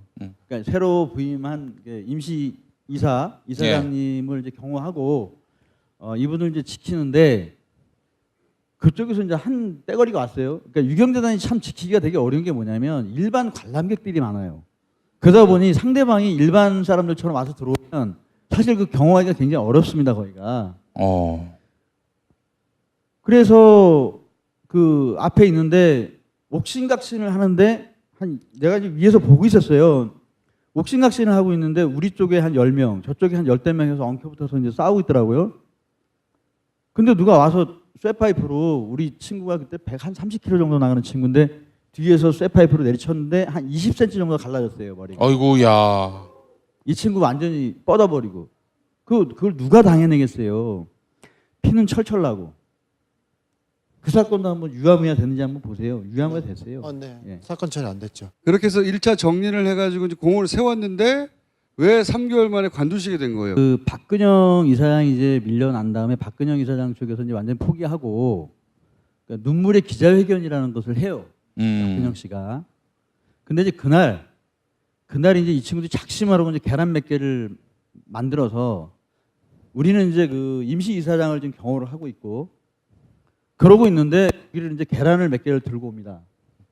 눈에 훤히 보이는데 방송국 기자들이 굉장히 많이 와 있었어요. 그래서 제가 고민을 했습니다. 이것을 과연 막아야 되느냐 아니면 이 카메라들 많이 있는 데서 우리 깡패들이 이런 식으로 이렇게 막고 있는 듯한 그림을 보여야 되느냐. 그래서 제가 밑에 있는 직원들한테 했어요. 3명 내지 4명 남고 전부 다 차에 들어가 있어라. 그냥 맞게끔 놔둬라 그냥 계란을 한 번씩 맞게끔 놔둬라. 그때 생각났던 게 그러니까 노무현 대통령이 생각났대요. 그분은 맞았잖아요. 맞고 견디셨잖아요. 근데 이분은 한 방 맞고 저한테 그러시더라고요. 너 혹시 박지만의 지령을 받았느냐? 왜 경호 안 했느냐? 예. 그래서 그러니까 순간적으로 굉장히 많은 생각을 했어요. 사실 우리를 이끌어나가는 최소한 이런 재단의 이사장 정도 되려면 그 정도의 결기는 있어야 되는데 그런 결기가 없으셨죠, 그분이. 예, 그러고 나서 자기 스스로 사표를 내셨는데 저희가 못 믿어보니까 저희에게 3개월 동안 임시 직원으로 고용을 한 거예요. 그래서 기간이 3개월이 끝났어요. 예, 그래서 그분 떠나셨고 우리는 임시 그 계약 기간이 끝났지 않습니까? 그러니까 손 털고 나와야죠. 박지만 측, 그러니까 정용이가 정용희 씨는 박지만 씨의 비서실장입니다. 그 사람이 선배님한테 제안을 합니다. 아니면 부탁을 합니다. 그 부탁한 내용이 뭐였습니까? 그 3개월이 끝난 이유가 아니라 그러니까 이제 싸움이 이제 한 달 정도 되니까 우리가 완전히 제압을 했을 거 아니에요. 이 친구들은 또 민노총하고 손을 잡고 노동조합을 만들어서 그때 박영철 씨가 노동조합을 만들어 가지고 그 앞에서 데모하고 민노총하고 해서 뭐 함부로 뭐 해고하지 마라 뭐 이런 식으로. 아 박영철 씨가 예. 민주노총하고 같이. 그렇죠. 예. 예. 그분들하고 뭐 깡패들하고 하여튼 민노총하고 손 잡고서 하여튼 데모했었어요 그때 당시에. 네. 근데 이제 어느 정도 이제 제압이 끝났으니까 그렇게 했을 거 아니에요. 그분들도 이제 오죽했으면 민노총하고 손을 잡았겠어요. 네. 그때쯤 됐을 때 저한테 부탁을 한 거죠. 어디에서 언제 어디에서 어떤 부탁을 했습니까? 그 양반이 이제 다 인터넷에 아는 내용인데 정용희 씨가 제네시스라는 차를 타고 다녔었어요. 네. 제네시스를 타고 네, 제네시스. 정용유 씨가 네. 와서 제네시스 차를 타고 이제 강남에서 이제 유경재단 이제 왔다 갔다 하고 했었거든요, 같이. 강남 이지 사무실에서 유경재단 네, 갔죠? 그렇죠. 예, 예, 예. 그 안에서 저하고 아까 그 행정요원이라고 했던 친구 있잖아요. 이 친구하고 그다음에 지금 현재 민주당의 보좌관으로 있는 친구 있어요. 그 친구하고 이제 4명이서 타고 있는 거죠. 정용희 씨하고. 박지만의 비서실장과 나머지 두 사람과 선생님이 제가 말씀드렸지만 이제까지 정말 풀지 못했던 문제를 해결하셨죠. 예, 해결했어요. 예. 유경재단요. 자, 그러니까 박영철 씨도 다 쫓아냈고 그 밑에는 건달들이고 뭐 깡패들이고 다 밀어냈지 않습니까? 그 자리에서 이제 그런 거죠. 박영철을 혼내주시면 안 되겠느냐. 자, 그래서 그러면 아까 제가 얘기했던 분위기라든지 이런 걸로 봤을 때 혼내주라는 게 뭐겠어요? 최소한 뭐 바보를 만들거나 병신을 만들라는 얘기잖아요. 그래서 그러면 다리를 하나 부러뜨릴까요? 네. 그랬더니 이제 그분이 그런 거죠. 아, 그 정도라면 제가 부탁을 하겠습니까? 죽였다는 우리가 알아서 할 테니 그건 우리도 할 수 있는 것이니까. 자, 여러분들은 이렇게 얘기하면 그 분위기에서 뭐라고 듣겠어요? 그래서 잠깐 생각을 했어요. 나는 사람 죽이는 일은 안 한다. 예, 그리고서 아마 그 사람하고 저하고는 좋은 감정은 그때부터 끝났을 거예요. 그 사람은 아마 다른 사람을 찾았을 것 같아요. 네. 그 부탁을 한 이후에 유경재단에서 떠나야 되겠다. 손 털고 나오셨죠? 그러니까 그 이유가 또 한 가지 있었던 것이 뭐냐면 그러니까 임시 이사장이라고 세웠던 그분은 나름대로 그 유경재단에 대한 개혁 의지가 있으셨던 분이에요. 그래서 그분이 말을 제대로 안 들었어요. 예. 최대 주주죠. 예, 최대 주주의 말을 안 듣고 그러니까 나름대로 이 개혁을 가지고 가니까 또 저희들도 있었잖아요. 저희가 굉장히 큰 힘이 됐겠죠. 그분에게는. 그러다 보니까 굉장히 위에서 많이 흔들었어요. 자, 그때 그 제안을 거절하고 나서 굉장히 선배님도 신변의 위협을 느꼈지 않습니까? 실질적으로 그때 신변의 위협을 느꼈던 건 아니고요. 박영철 씨가 피살되었다라고 하는 그러니까 박영철 씨가 누구에게 죽고 그다음에 누가 자살을 했다 이런 기사를 보고 이걸 어떻게 받아들였겠어요? 네. 정리하면은 그 이제 해결을 잘 하고 박지만 씨의 비서실장이 차 안에서 선생님한테 박영철 씨 좀 처리해 달라고 그래서 뭐 어디 뭐 다리라도 부러뜨릴까 했더니 그 정도면 내가 했겠냐. 그래서 이게 죽여달라는 말이구나 이해하시고 나는 사람을 안 죽인다 하고 그쪽하고 거래를 끊었어요. 끊고 이제 거기서 나오셨는데 어느 날 신문을 봤더니 그렇게 처리해달라고 하던 박영철 씨가 죽었다는 걸 아시게 된 거죠. 그렇죠. 네. 네, 그때 그리고 이제 그 유형련에서 같이 일했던 친구들한테 그때 저한테 굉장히 전화가 많이 왔었어요. 형 이걸 믿어? 그 다음에 이제 제가 몇 분에게 아주 고위직에게 제가 전화를 했어요. 이게 뭡니까? 그랬더니 거기서 얘기했던 게 야, 까불다가 죽은 거지. 얘기는. 그 다음에 그 행정을 받던 친구가 마침 제 옆집에 살아요. 이 친구가 같이 신문을 보고 동시에 놀래가지고 형 이거 형하고 나하고 이거 큰일 났다.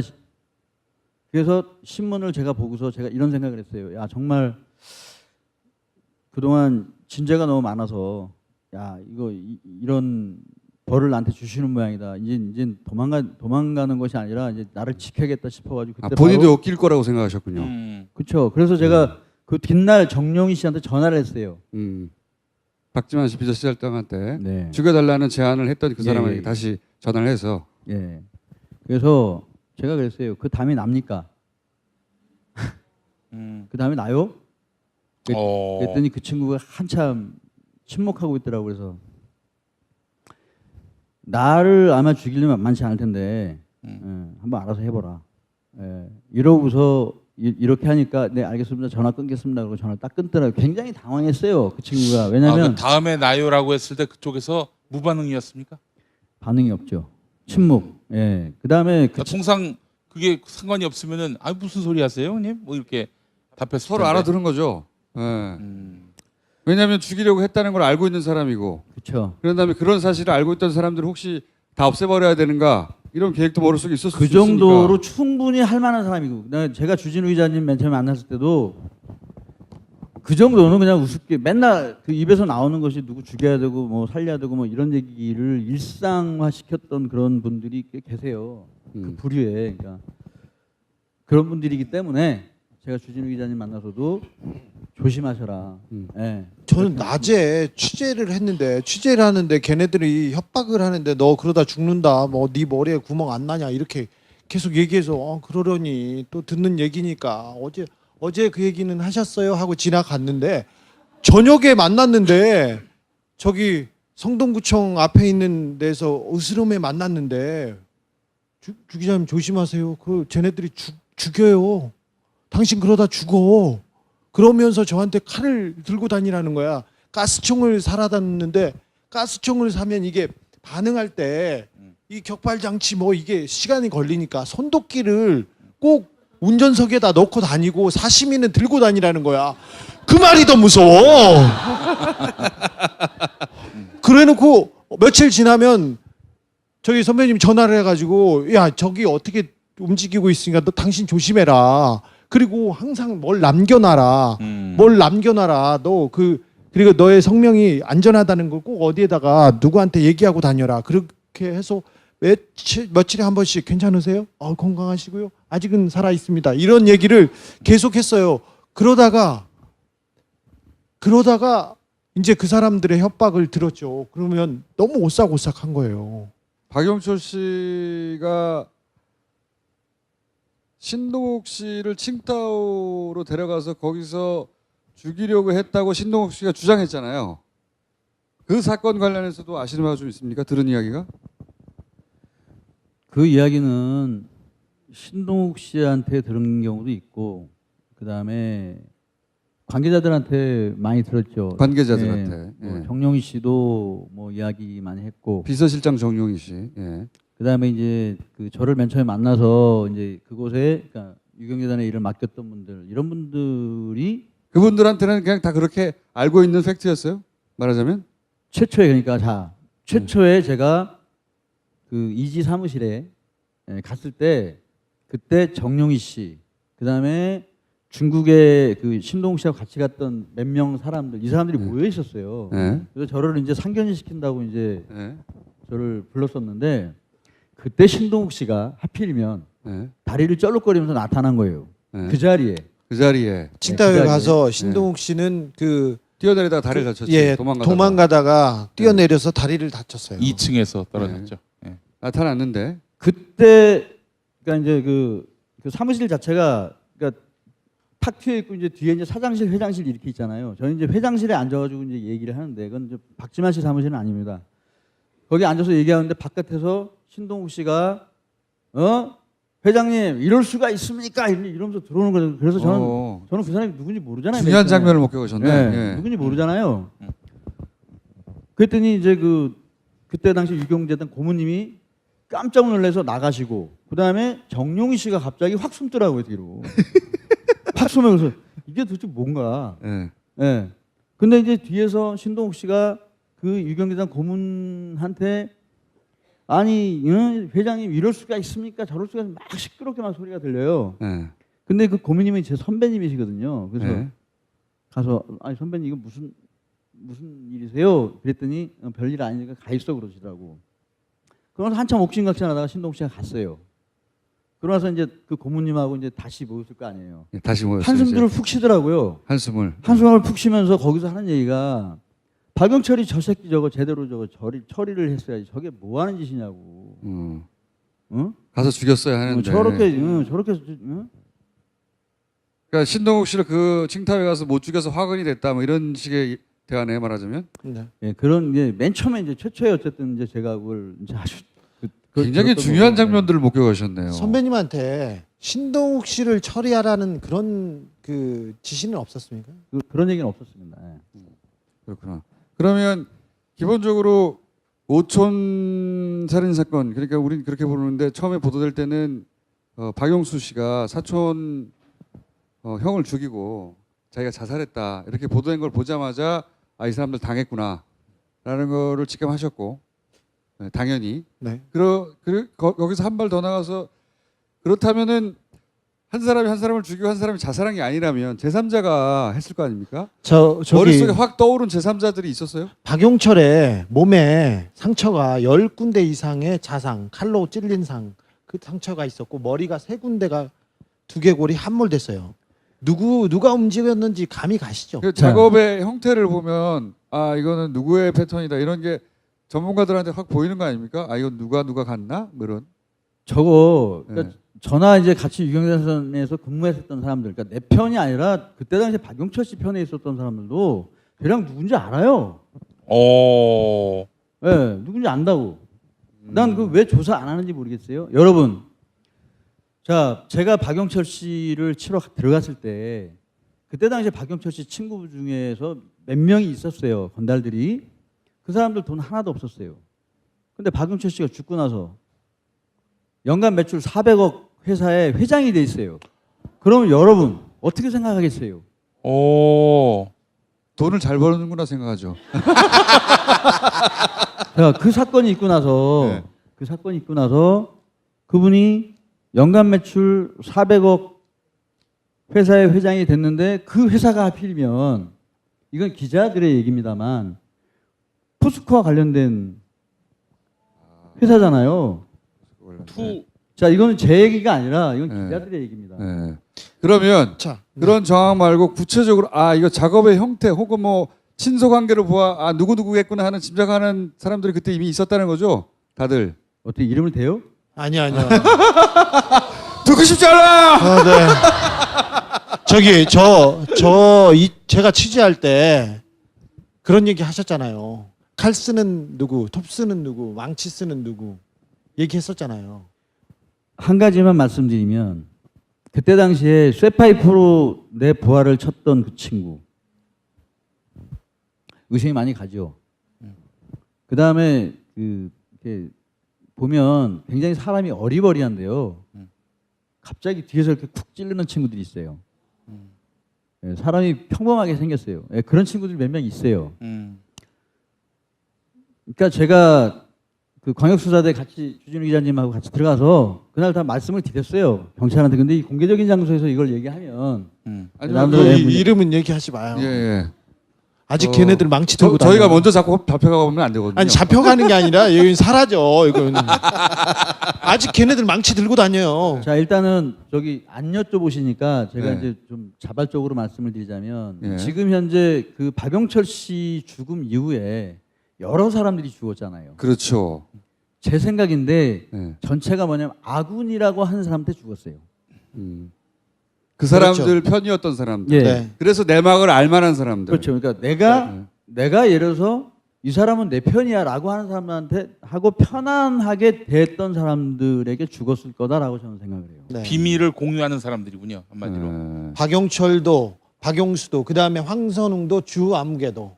네. 혹시 언론에 보도되지 않은 죽음 중에도 알고 있으신 게 있습니까? 그거는 어쨌든 잘 모르겠고요. 네. 일단은 저 같은 경우는 한 2번 정도 누가 부른 적은 있었죠. 뭐 필리핀으로 한번 불렀고 한 번은 그 포스코 관련된 재활용 무슨 창고인데 거기 들어가면 죽을 것 같더라고 그래서 안 갔는데요. 예.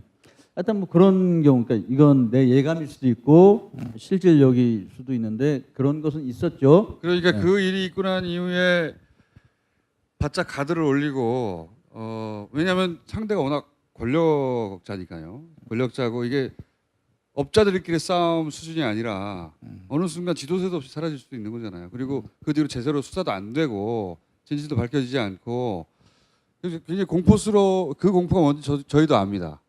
저희도 알아요. 저희도 아는데 그래서 혹시 이슬람에 기이하신 거예요? 그거하고는 전혀 관계가 없고요. 네. 네, 그건 전혀 관계가 없습니다. 전혀 관계가 네, 없고 좀 있잖아요. 없어요. 아니 저한테 네. 그쪽으로 귀의하면 보호해 줄 수 있다고 하시잖아요. 너 주기자도 어렵고 힘들고 그러면 이쪽으로 오라고. 우리가 보호해 줄게. 선교 차원에서. 어느 순간 이 모든 것으로부터 떠나고 싶으셨어요? 그건 정말 아니고요. 그러니까 그때 당시에 이제 그 종교 재단 쪽에서 그러니까 유경재단을 마치고 나서 그쪽에서 의뢰가 한번 온 적이 있었어요. 또 일하러 갔구나. 의뢰가 온 적이 있었는데 이슬람과 관련됐다 그래서 테러리스트가 되는 것까지는 내가 하고 싶지가 않다는 생각이 들어서 지금껏 테러리스트로 살아왔으면서 무슨 소리야? 오늘은 뭐 총이나 이런 거 안 갖고 왔습니다. 그러니까 그 친구가 한 3년 동안을 계속 설득을 했어요. 설득을 계속해서 유명한 끝나고 그때가 이제 만날 때쯤 언저리예요. 언저리쯤인데 이제 제가 그때 그 굉장히 좀 정신이 좀 많이 왔다 갔다 하고 그랬을 거 아니에요. 그때 이제 술을 굉장히 많이 먹었었어요. 그랬더니 그 의뢰자가 이슬람에서는 술을 금지한다는데 한번 가서 한번 좀 술도 좀 끊을 겸해서 한번 좀 알아보는 게 어떻겠느냐. 일단 금주 센터로 접근하셨구나. 그래서 이제 3개월을 이제 그 가서 3개월 동안 그럼 약속을 했어요. 3개월 동안 그럼 가서 보겠다. 뭐 한 번 가서 훑어보는 게 아니라 내가 직접 가서 신도도 되고 내가 한번 알아보겠다. 딱 알아보러 갔다가 거기서 이제 꾸란이 이렇게 적혀 있는데요. 그 꾸란을 외우게 됐어요. 아랍어로. 굉장히 빨리 외우게 됐어요. 그래서 그 의뢰자가 부탁한 것은 잊어버리고 정말 이슬람이 이제까지 내가 알고 있던 것과는 다른 정말 대단히 훌륭한 종교로구나라고 생각을 했어요. 그래서 누구보다도 열심히 공부했어요. 정말로. 박용철 씨가 미움을 당한 이후 혹은 뭐 박용철 씨를 박지만 씨의 비서실장 종용희 씨가 정리해야 되겠다고 생각했던 이유, 그 이유나 내막에 대해서 좀 아십니까? 상식적인 얘기인데 만약에 신동욱 씨 사건이 정말로 그러니까 박근혜 그때 당시 후보에 대통령이 되고자 했던 사람의 가장 가까운 친척이 그걸 지시했어요. 그랬으면 박근혜 정권이 탄생할 수 있었을까요? 거기서부터 출발했다고 봐요.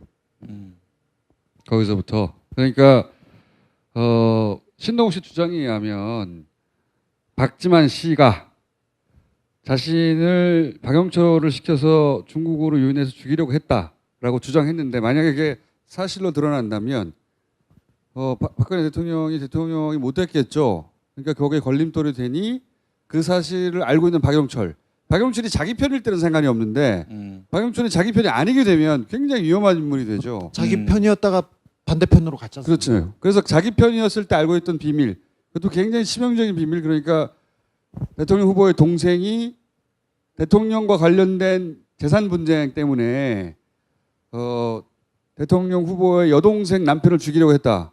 이러면 이제 충격적인 사실이 되니까 그걸 알고 있던 박영철을 제거할 필요가 있었다. 뭐 이렇게 그 당시도 그렇게 받아들이신 거죠. 네. 지금도 뭐 저희도 그렇게 추정합니다만.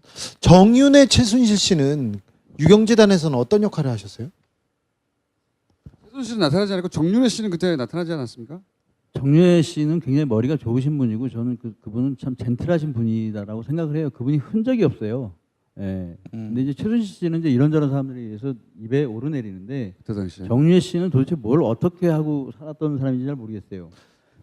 근데 정용희가 박지만의 비서실장이기도 하지만 정윤회 사람이기도 하죠. 그거는 아실까요? 예. 그 얘기 좀 해주세요. 그것도 중요한 얘기니까. 그러니까 어떤 때는 좀 굉장히 좀 헷갈렸던 부분이 있어요. 네. 도대체 이 양반이 박지만의 편에 서서 하는지 아니면 박근혜. 다른 사람에 의해서 네. 움직이는 사람인지에 그러니까 대해서 박지만의 비서실장이지만 사실은 내막을 아는 사람들 사이에서는 박지만의 사람이 아니라 네. 정윤회 씨, 정윤회 씨가 꽂아놓은 사람이다. 예, 그건, 박지만을 모니터링하기 위해서 이렇게들 이야기되는 부분이 있거든요. 예. 근데 그런 내용을 들었거나 혹은 뭐 겪었거나 느꼈거나. 제가 그때 당시에 이제 인터넷도 제가 굉장히 많이 살펴봤었거든요. 그러니까 저희가 아까 이제 전쟁을 하는데 이 싸움은 정말 종합 선물 세트 같은 싸움이라서 예. 이게 힘으로만 되는 것도 아니고 여러 가지 인터넷이든 정보라든 이런 것이 굉장히 필요해서 그때 당시 친박 그 논객들의 이런 글도 제가 다 훑어봤었어요. 예. 정복 깡패네. 정복 깡패. 그러니까 지금 종교에 기이하신 분에게 지금. 과거에. 그런 흐름에서 봤을 때 이제 신동욱 씨가 이제 그 논란의 중심에 서 있었는데 신동욱 씨가 계속 얘기하는 게 정윤회 씨 얘기했었어요. 네, 그렇죠. 그때 그랬죠. 네, 그래서 제가 정용희 씨한테 물어봤어요. 도대체 정윤회 씨가 누구요? 그랬더니 정색을 하더라고요. 뜨끔했겠죠. 예, 정색을 하면서 아니 그 어르신 얘기는 왜 나? 그 어르신이라고 표현을 해요. 그 어르신 얘기가 왜 나오죠? 이렇게. 그리고 그 논객들 관리를 했어요. 정용 씨가. 친박 정용이가. 정용 씨가 논객들도 관리하고 뭐 소모 그러니까 여러 이제 필명을 쓰는 친구들을 전부 다 해서 정용희 씨의 이름이 들어가게끔 그 양반에 대해서는 거론하지 않게끔 그런 역할들을 했어요. 그래서 야, 이 양반은 박지만 씨의 어떤 비서가 아니라 이 양반은 정말 다른 박근혜나 또는 또 다른 쪽의 어떤 지시를 받는 사람 아닌가 이런 의심을 좀 했었죠. 예. 유경재단 폭력 사태를 총괄 지휘하던 정용이라는 사람이 있었는데 명목상에서는 이지 박지만의 비서실장이었는데 실질적으로 유경재단 그리고 정윤회, 박근혜 일을 다 보던 사람이었어요. 나중에 이 사람이 정윤회 친척으로 알려졌고 그리고 정윤회에 의해서 움직였다고 해서 이지를 나오게 되죠. 그러니까 이제 그림을 다시 재조합을 하면 사실은 재산 분쟁이잖아요. 재산은 최순실이 관리하죠. 우리는 나중에 알게 되었지만 최순실이 관리하는 것이었고 최순실이 나설 수 없는 이런 영역에서는 최순실의 지시 혹은 견해에 따라 박근혜의 재산을 보호해야 되니까 그것이 자신의 재산을 보호하는 길이니까 정윤회 씨가 그 일을 했는데 그때 사이가 좋았고 정윤회가 많이 움직였습니다. 그렇죠.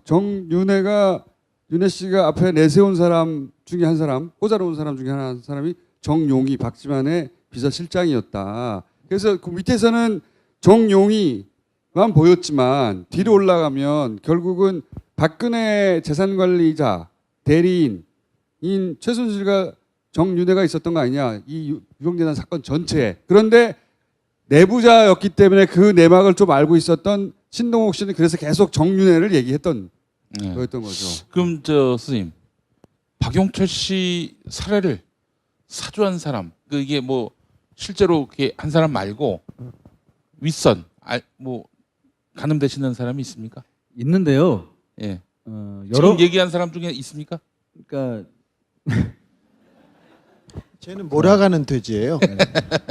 상식적으로 여기 계신 분들도 이제 상식적으로 생각하시면 제가 이제 아까부터 쭉 얘기했던 유경재단의 맨 첫 번째 싸움, 두 번째 싸움, 세 번째 싸움 이렇게 쭉 보면 패턴이 여러분들 어떤 사람의 패턴인지가 보일 거예요.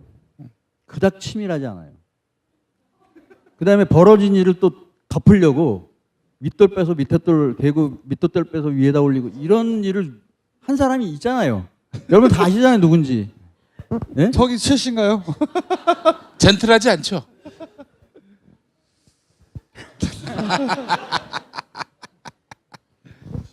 본인이 알고 있는 것 이상을 알고 있는 사람을 주변에서 알고 계십니까? 지금 현재 국회의원인데 이름을 얘기할까요? 아니요. 네. 민주당의 국회의원의 보좌관이 한 분 계십니다. 그분이 정용희의 후임이었습니다. 그분은 김어준과 저의 재판에 나와서 저희가 오촌살인 사건 관련해서 재판을 받을 때 저희가 근거 없이 박근혜를 공격하고 있다고 구속시켜달라고 했던 분이죠. 아 민주당 보좌관? 네. 그때는 문자가 보좌관이 아니었지. 네, 그때는 아니었고. 현재. 예. 아 누군지 알겠다. 그 아까 얘기했던 정룡이하고 저하고 행정했던 그 친구하고 있을 때 그 차 안에 같이 있었던 친구. 정룡이 씨가 저한테 그런 얘기를 했을 때 박영철을 혼내달라고 했을 때 제 뒤에 바로 앉아 있었어요. 그래서 저는 제 페이스북에도 썼지만 솔직하게 당신이 알고 있는 거 털어놔라. 그 사람이 좀 털어놓으면 아마도 전반적인 부분들이 다 나오지 않을까. 한 가지만 더 여쭤볼게요. 제가 알고 있는 누가 했는지에 대한 그림과 뭐 정보가 있긴 한데 그 중에 요 대목이 좀 애매모호합니다. 경찰 공무원이 여기 연루됐다는 얘기를 들어본 적 있어요? 경찰 공무원 했던 사람. 박용철 씨 사건에요? 예. 구체적으로 누군지는 모르겠어요. 그런 이야기는 들어보신 적 있습니까? 유경재단에 그 관여했던 분 중에서 아까 얘기했던 그 경호처장 예. 그분도 경찰들은 엄청나게 자지우락하셨던 분이에요. 예. 쥐락펴락하셨던 분. 그렇죠. 그리고 또 그 외에 유경재단의 고문을 맡으셨던 분들도 경찰의 고위 간부들 꽤 많이 아세요. 예. 예, 그래서 서로 경쟁들도 하고 막 그랬어요. 예. 하여튼 좀 더 구체적으로 이름을 팡팡 까면서 얘기할 또 타이밍이 오겠죠. 예. 지금 수사가 진행되고 있고 마 선생님 네. 이외에도 많은 사람들이 가서 알고 있는 것들을 경찰에 토해냈으니까. 네. 근데 걱정되는 게 한 가지는 경찰이 덮었던 사건이잖아요. 경찰은 경찰의 치부였기 때문에 다 조사해 봤더니 역시 별 게 없더라고 하는 방향으로 결론을 그럴 가능성이 그런 높죠. 가능성이 없지 않기 때문에 그걸 걱정하고 있는 와중이에요. 네. 예. 그럼 또 해야지 이야기를 또 다시 처음부터 다시 시작해야 될 것 아무튼 같은데.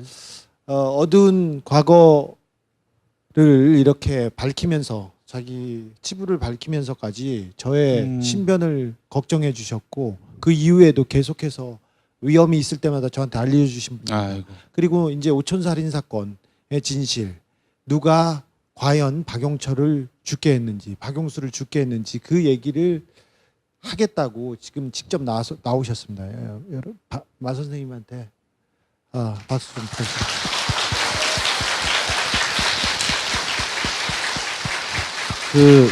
제가 한 말씀 드려도 될까요? 네네. 방금 김어준 총수께서 굉장히 중요한 말씀하셨는데요. 그러니까 많은 사람들이 경찰이 덮은 사건이다라고 인식을 하고 있잖아요. 저 역시 그렇게 생각해요. 그런데 지금 경찰이 조사하고 있잖아요. 쉽지 않을 거라고 생각을 합니다. 그러면 우리 김어준 총수님과 우리 주진우 기자님과 우리 돼지. 돼지 목사님하고 같이 네.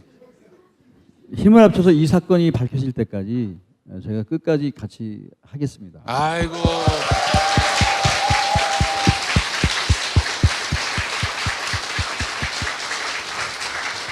이 사건은 말이죠.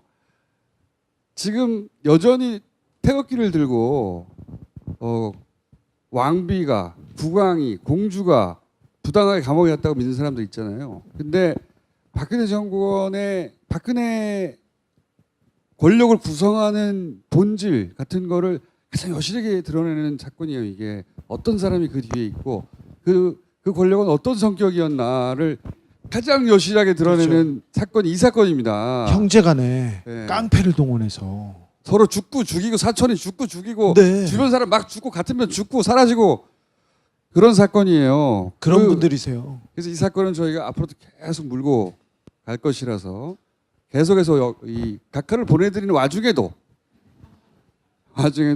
다루겠습니다. 그 큐 주세요. 어딜 봐야 돼? 큐 주세요. 서랍 안에 있다고?